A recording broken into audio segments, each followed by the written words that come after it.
For centuries, the Ottoman Empire had been the scourge of Europe.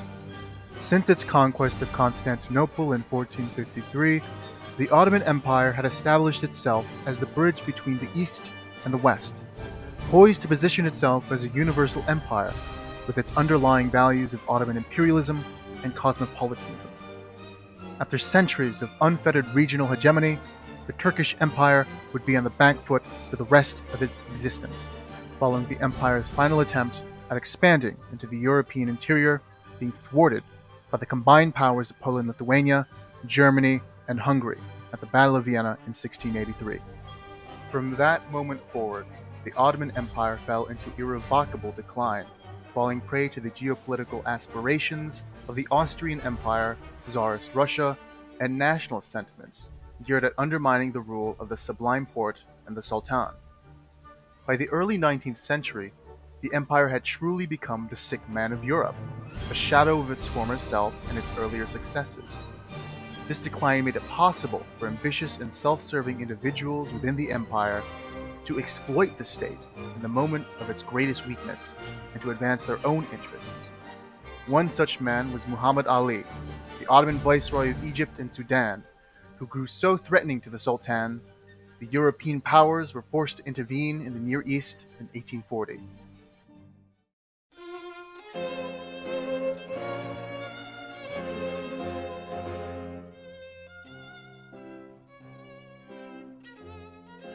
The case that we will be looking at in this video is the Oriental Crisis of 1840, which had its roots in a series of conflicts between the Eyalet or Viceroyalty of Egypt, which had been part of the Ottoman Empire, and the Sublime Porte, which was the central government of the Ottoman Empire.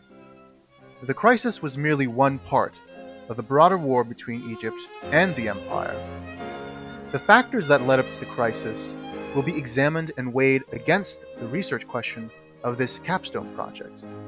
That being, to what extent was French diplomatic and military support the main reason for Muhammad Ali's rejection of the London Convention of 1840? The evidence will show French diplomatic and military support was the primary reason for Muhammad Ali's rejection of the London Convention of 1840. For Muhammad Ali believed in the security and assurances the French would provide. Short of actual military support, French insistence that France and Egypt could prevail over the coalition forces pushed Ali into a corner where the diplomatic crisis could not be won.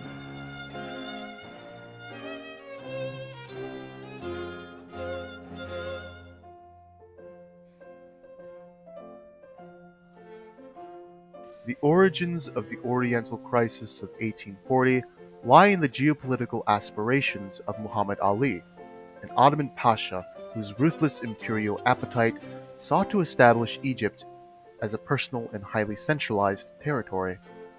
His Egyptian breakaway realm would be informed by Western ideas of military modernization and economic power. The Ottoman Empire was no longer the regional superpower it had been in earlier centuries, and following his appointment as governor of Egypt in 1805, Muhammad Ali began charting the course for the day he would be able to openly challenge the Sultan himself. Ali famously declared, "I'm well aware that the Ottoman Empire is heading by the day toward destruction, and that it will be difficult for me to save her. And why should I seek the impossible?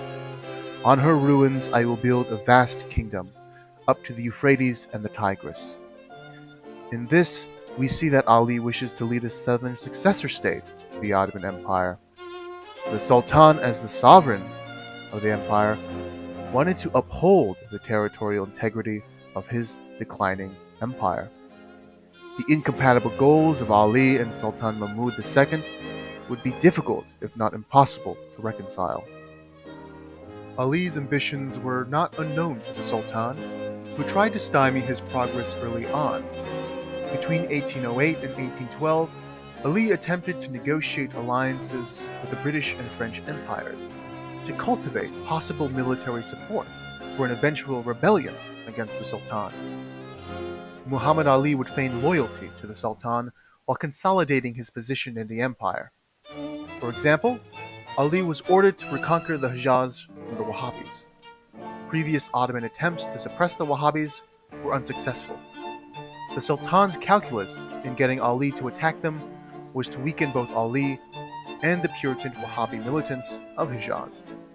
However, Ali's suppression of the Wahhabis was successful, making it known that he was an indispensable servant of the Sublime Porte and the Sultan. Ali thereafter set his sights on conquering Sudan for political and economic purposes, though more importantly, to recruit Sunni slaves into his new Western-style military force, the Al-Nizam al-Jadid. Seeking to garner European allies, Muhammad Ali would conspire with the French consul general in Egypt as early as 1829 to take over Tripoli, Tunis, and Algeria with the assistance of French forces. The British government made it known in no uncertain terms that it would not abide by such a plan. The diplomatic overtures between Ali and the French government represent an increase in the scope of conflict, as the brewing conflict, which was relatively contained in the Near East, began drawing in participants in Europe. The Concert of Europe system had posited the balance of European powers, but France was threatening to undo that arrangement by increasing its influence in the Mediterranean through an independent Egypt aligned with French interests. The French had continued to display sympathy to the Egyptian cause and took advantage of the Sultan's situation in 1830 by annexing Algeria. What had been a cold war between the Sublime Porte and the Egyptian viceroyalty eventually spiraled out of control and into wars between the two. To consolidate his holdings further and to take advantage of the deteriorating Ottoman situation, Ali sent his son north with an army of 50,000 men, taking Gaza, Jaffa, Jerusalem, Haifa, and Acre. The Sultan responded by sending forces against the Egyptian army, which were soundly and humiliatingly defeated at Homs and in the Bailan Pass. The Levant fell before the Ali's army, and Anatolia lay exposed. In an unexpected turn, a Russian naval squadron entered the Bosphorus to defend the Ottoman capital, with the Tsar declaring they would not withdraw unless Ali's army withdrew south. Russia had aligned itself with the Ottoman Empire for fear of Ali as a source of international stability. The Russians believed it was better to keep a familiar and weakened Ottoman Empire on its doorstep rather than an unpredictable Muhammad Ali. France and Britain protested the move for fear of Russian domination of the empire. The situation was resolved by the Treaty of Kütahya, in which Ali and his son received the governorships of Crete and Syria, while the Ottoman Empire would announce the foreign assistance it received in the immediate crisis. Up to that moment, Ali was informed by what he perceived to be European ambivalence. The British Empire did not intervene when France took over Ottoman territory in Algeria. The French were Egyptian allies, and Russia, the arch-enemy of Turkey, now came to their assistance. Ali's perceptions of the intentions of other European powers, which I will expound upon in later sections, were now shattered, and he had to contend with the fact that the great powers of Europe, except for France, regarded him to be their problem now, as well as the Turks. A few years later, and after failing to secure British support against Muhammad Ali, Sultan Mahmud II ordered an invasion against the Egyptians at Nazib, which failed spectacularly. Inconveniently, 1 week later, the Sultan died from tuberculosis. His 16-year-old son and heir, Abdulmajid, urged the European powers to save his empire. France issued its diplomatic support to Muhammad Ali, though Britain and Russia were able to draft a proposal to resolve the Ottoman-Egyptian dispute. The great powers would allow Ali hereditary possession of Egypt if he relinquished his conquests. Turkey, Britain, Russia, Austria, and Prussia all signed the London Convention, which would allow for the use of armed force to effect Egyptian compliance. The powers went even further by establishing a timetable. If Ali did not accept their demands in 10 days after their communication, Ali would lose the concessions of Acre and southern Syria. And if he delayed further by 10 days, he would lose hereditary tenure over Egypt. France expressed its disapproval of the convention and encouraged Muhammad Ali not to accept the terms, which had the effect of emboldening Muhammad Ali driving him to a dangerous game of brinksmanship. The evidence I draw upon in support of my thesis comes from this period of brinksmanship.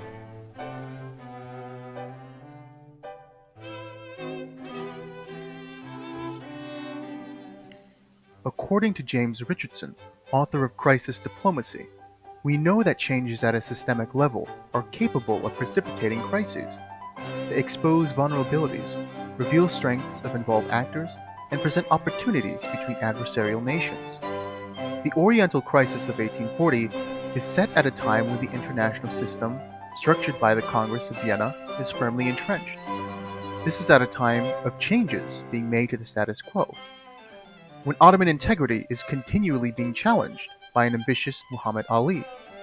In such situations, states must seek advantages by pursuing power and influence wherever they can.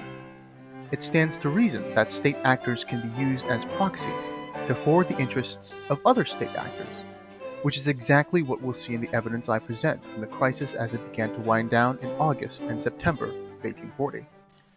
Following the proclamation of the London Convention by the coalition of European powers, Adolphe Thiers, the Prime Minister of France in 1840, decided on how the French would play the hand they were dealt.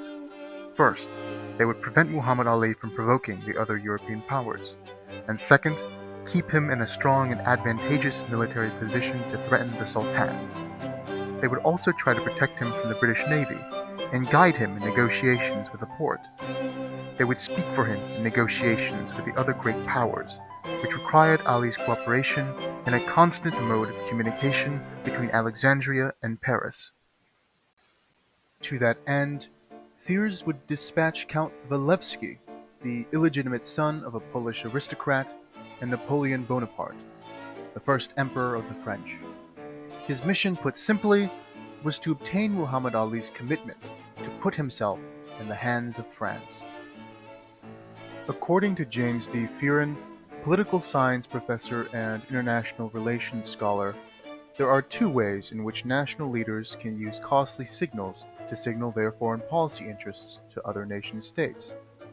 One is by tying hands, and the other is by seeking costs. The mission which Walewski was tasked upon was meant to impart upon the Egyptian Pasha a developing obligation to bind himself to the interests of France. This mission turned out to be successful, as the evidence will show. Walewski will bind Ali's ability to make decisions as the crisis develops, and increase ex post costs if Ali no longer relies upon French support against the Ottoman Empire.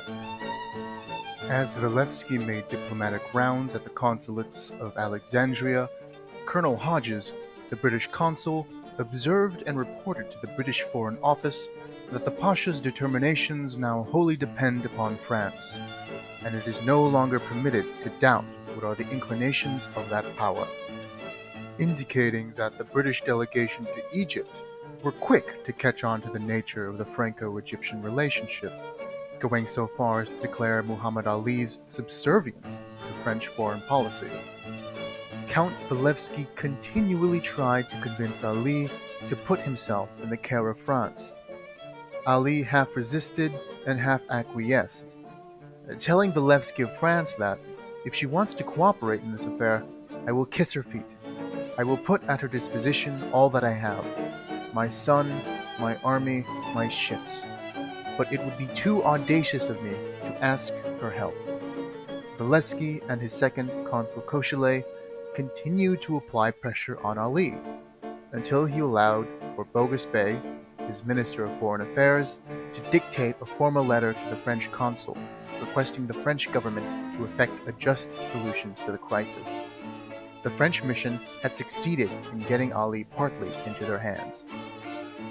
The following day, the British delegation led by Colonel Hodges tried to speak with Muhammad Ali in the Gabara Gardens in Alexandria. It was there that the Pasha refused to talk with them. He claimed to have made up his mind and refused to be, quote, buried alive. Muhammad Ali did not want to negotiate with the coalition consuls, but with the Sublime Porte itself, stressing the possible consequences of the London Convention for the future of the empire and the caliphate. Ali would relay these concerns to the Sultan through his envoy before the expiration of the second 10-day ultimatum. However, there was one problem. The consuls of the European powers prevailed in effectively forcing the Sultan's envoy to stay in Egypt. There was no communication between Ali and the Sultan and his council.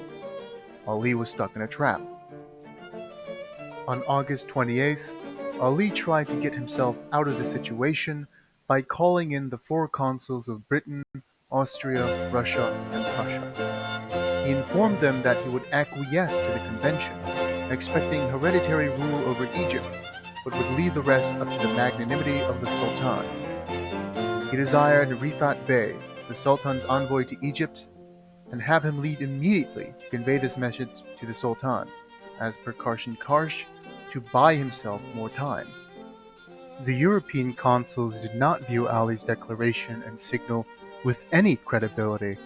In fact, they demanded he prove his intentions by immediately returning the Ottoman fleet and to evacuate his forces from Syria. At the same time, they were afraid that Muhammad Ali would be successful in persuading Rifat Bey and the Sultan to a compromise, something that the powers did not want, as it could possibly affect Ottoman territorial integrity and therefore undermine the power of the Sultan, subverting the balance of power in the region. Unable to have a direct diplomatic link to the Sultan, and having his timetable outlined by the convention running itself down, Muhammad Ali grew desperate. That same day, he went before the French consulate to see Count Walewski and Consul Kochelet. He asked them if it was possible for French officials to put the French vessel and man-of-war steamship Le Papin in the harbor of Alexandria.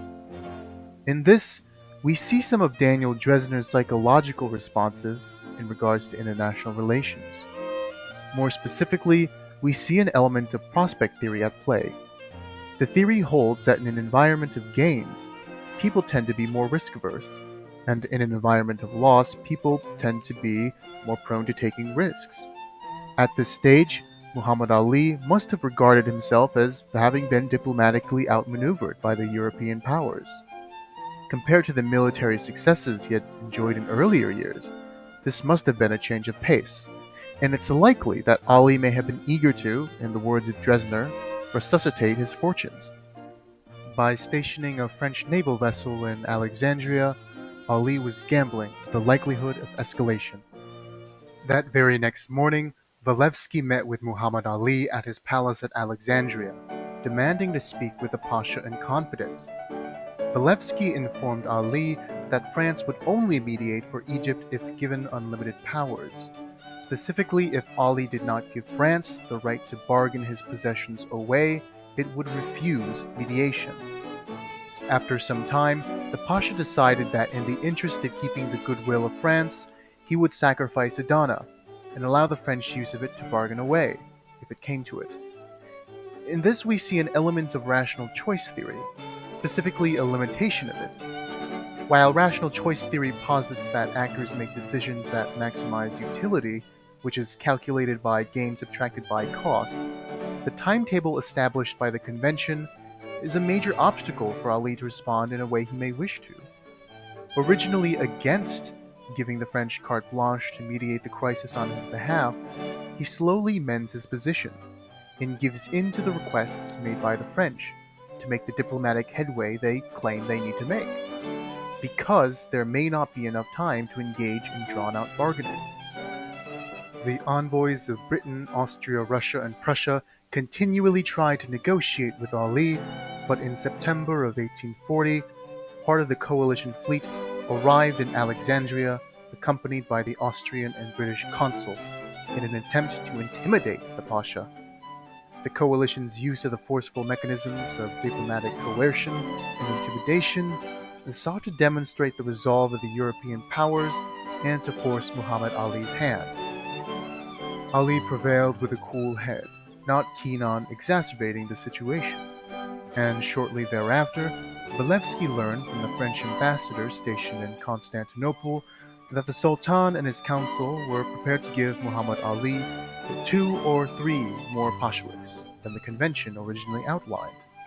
Walewski was under the impression that a successful French negotiation with the Sublime Porte on Ali's behalf would have to be accepted by the signatories of the London Convention. Muhammad Ali pounced on the Sultan's offer with much elation, and Walewski, writing to Thiers in Paris, said, "From now on, Muhammad Ali will be completely yours. If you accept the mediation which he asks of you, if you let him know that you recognize the sacrifices which he makes to comply with the wishes of France, he will follow step by step the path you set for him, and will conform strictly to your advice. In matters both military and political, you will be his only guide." From July up until that point in September, Consul Kochelet had been instructed by Thiers on how Ali should be preparing his military forces, by focusing on defensive measures and by threatening the Sultan, without crossing into Turkey proper. The situation had grown precarious, with the straining of relations between France and the other European powers.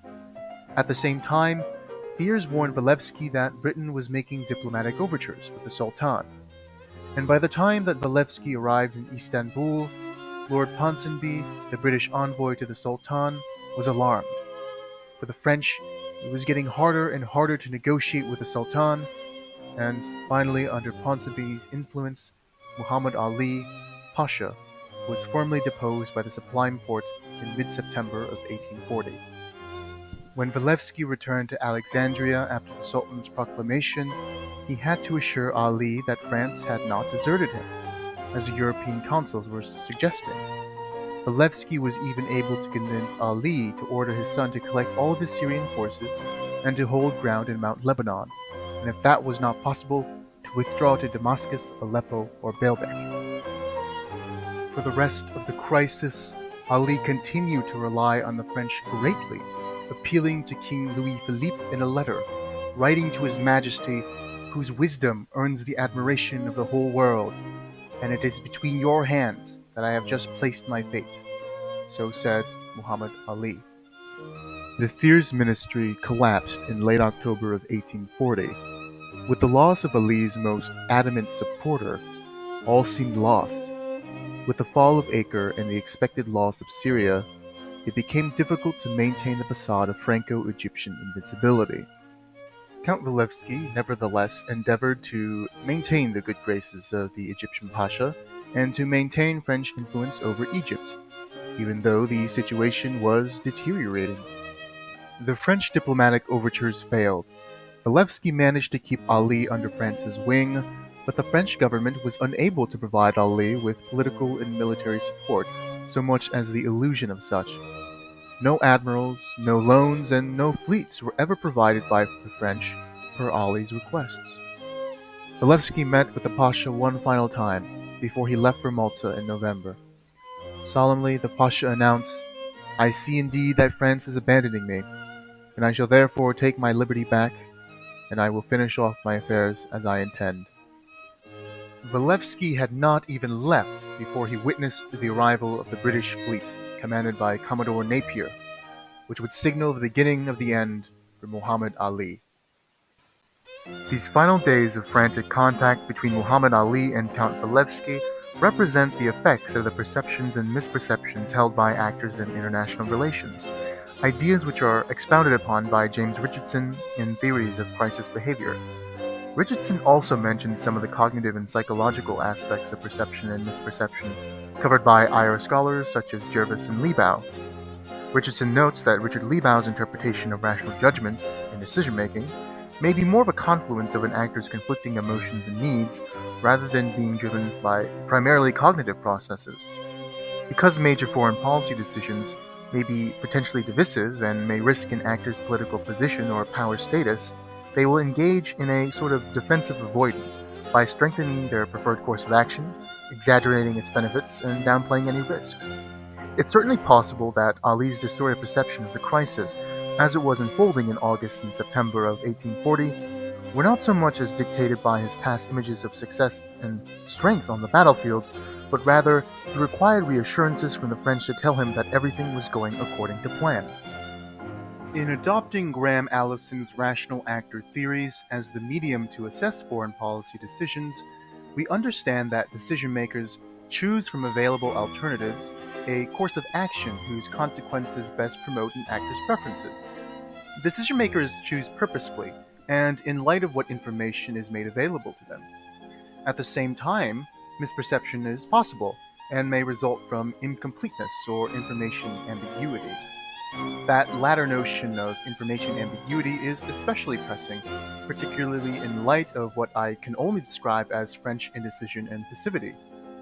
Count Walewski was more than happy to obtain from Ali his commitment to put himself in the hands of France. In doing so, Ali had hoped that the French would act upon and forward his interests with the other European powers. France continually expressed its goodwill toward Ali and effectively would do all it could for him by negotiating with the Porte and the European coalition.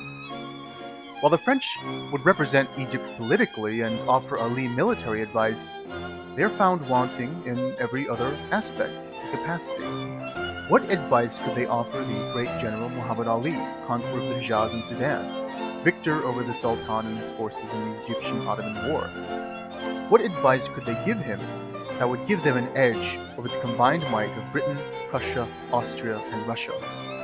Ali continues to operate in a situation in which France feeds Ali ambiguous information veiled as support in the crisis. Despite not having the adequate military and political support he requested, Ali continued to throw his lot behind the French due to their vague assurances that they would prevail. Had the French come up with a more comprehensive plan and informed Ali of it, and had been more forceful in their backing of him, the likelihood that Ali could have stood off the European powers and the Sultan may have ever so slightly have increased. However, as it stood in September of 1840, France's lukewarm and haphazard support for Muhammad Ali did him no favors compared to the united front presented by the European coalition.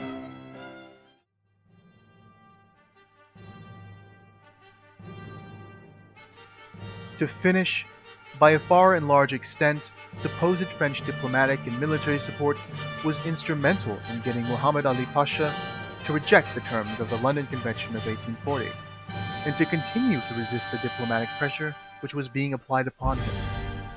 In the snippet of interactions following the issuance of the London Convention, up until the coalition powers decided to use military force, there is evidence of explicit remarks being made by both the French ambassador to Muhammad Ali and Ali himself, that France was the dictating hand behind Egyptian responses to the European coalition and the Sublime Porte. We saw how the French co-opted Egyptian foreign policy and provided military advice as the crisis developed. Short of actual military support, we witnessed how Ali was misled by imprecise French information that sought his unconditional support but refused to give itself any expectations on how to lead Ali effectively through the crisis.